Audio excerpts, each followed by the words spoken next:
Before we proceed to our content, please make sure to subscribe to our channel and turn on the notification bell icon below for future updates. Their peace, tranquility, and respective modes of concentration were broken by the excited entry of a royal messenger. You could be excused for thinking that he had arrived over 200 years early for an audition for Robin Hood, Men in Tights. The tight-clad messenger hesitated before the king, seemingly unsure of whether to bow or curtsy.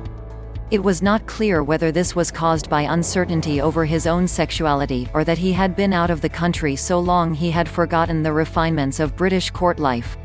He bowed. "Your Highness," he said, breathlessly. "I have grievous news from the Americas." The king looked puzzled for a moment, but Prince George ignored his Game Boy and started to pay attention. Finally, the king said, "The Americas? Is that one of my domains?"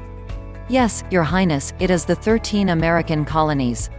"Ah," said the king, "since I passed the 100 mark I've had trouble remembering them all." "The news is not good," the messenger resumed. "It seems that some strange illness, a virus, has hit the whole population. It has had a terrible effect, Your Highness. It has affected their vocal cords. All the population is affected." "Why is that so grievous? Do they not have a doctor over there?" the king asked in unworldly innocence. "Your Highness, they can no longer speak the king's English. They've all started speaking in a strange accent, and all the words of the king's English are being distorted. They sound like they're of another world. The virus is so virulent, Your Highness, nobody can speak the king's English anymore." "This virus, could it have been planted by the French? They're so jealous of all my colonies, they'd stop at nothing," the king responded. "This accent they all now speak in, this foreign tongue, does it sound French?" "Thankfully not, Your Highness." "But how would the French smuggle this virus in?" asked the messenger. "You remember Troy? The Trojan horse? That's how they'd do it, the sneaky French. Trust them to use a Trojan horse to get a virus into my domain," the king conjectured. The messenger looked anxiously and expectantly at the king, who went on. "There's only one thing for it. I cannot have subjects from my own land not speaking the king's English." He waved his arm dismissively. "Get rid of them," he said. "Leave them to fend for themselves. I know they'll never survive on their own, let alone progress, but we cannot have my kingdom corrupted by those virus-ridden settlers." "But Your Highness, don't you think you should visit the territory to assess the problems for yourself?" the messenger suggested. The king shook his head knowingly. "We have no cure for this mysterious virus. What would be the point of my going?" Prince George looked across pleadingly. "Oh, please, go Daddy. I want those domains." "No son, those colonies are no longer part of my realm, and will not be part of yours to inherit," the king replied. With the wave of a hand, the king dismissed his American colonies. But it was not the end of the story by far. The messenger was sent on his way to tell the king's officials to prepare papers that would lead the way to American independence, and just as an afterthought, he also sent a message to Parliament to inform them of his declaration of American independence. Matters of state moved quite slowly those days, but by January of 1776 the British officials had prepared a paper entitled The British Route to American Independence. Armed with this historic document, the king's messenger set off for what the king now regarded as his former American colonies. This was no instant messenger.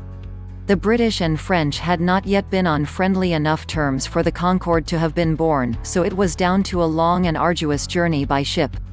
The messenger arrived on American soil several weeks later, carrying the British route to American independence. Local British representatives were briefed on the king's instructions. There was no such thing as a photocopier in those days, so there were just 2 handwritten copies of this historic document. One was to be retained by the king's messenger, the other to be given to the leader of the colonists.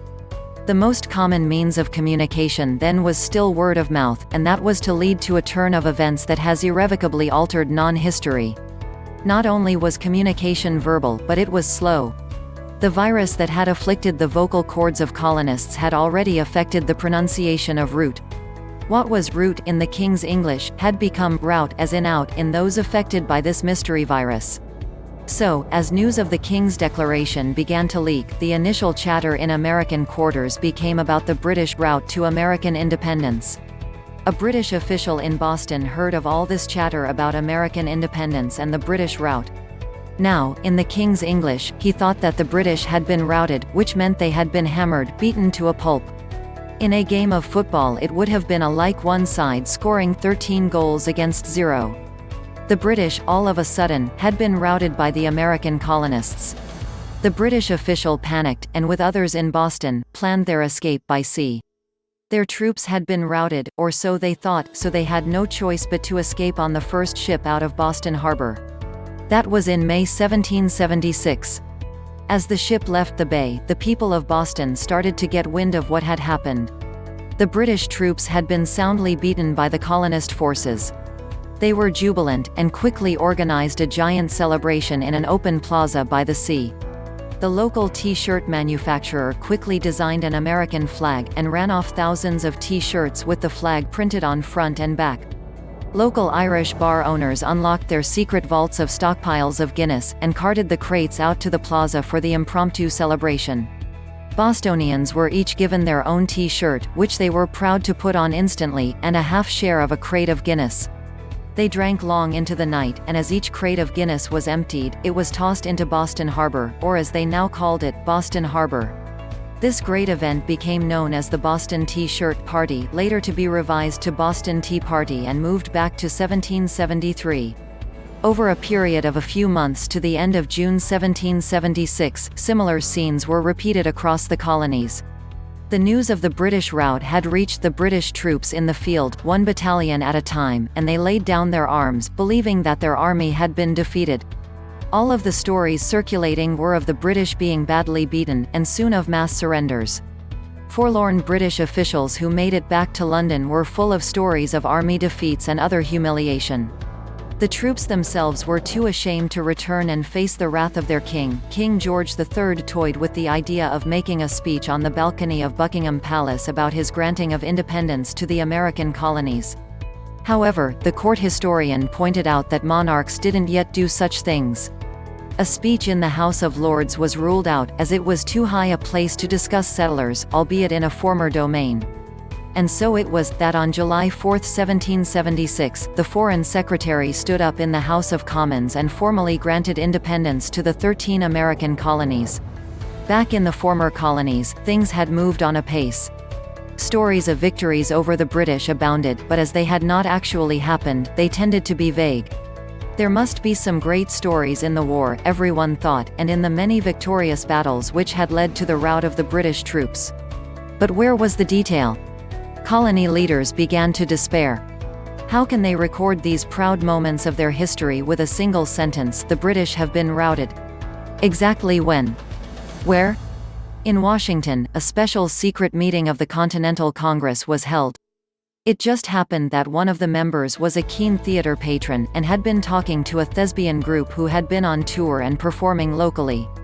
They had their own scriptwriters, led by a young lady called Holly Wood.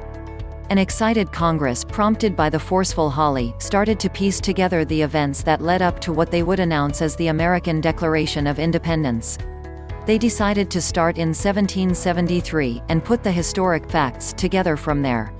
One of them had heard about the Boston Tea-Shirt Party, another was a disgruntled tea importer. They came up with the Boston Tea Party story as a kick-off for the anti-British movement that would lead, via war and many great battles, to American independence.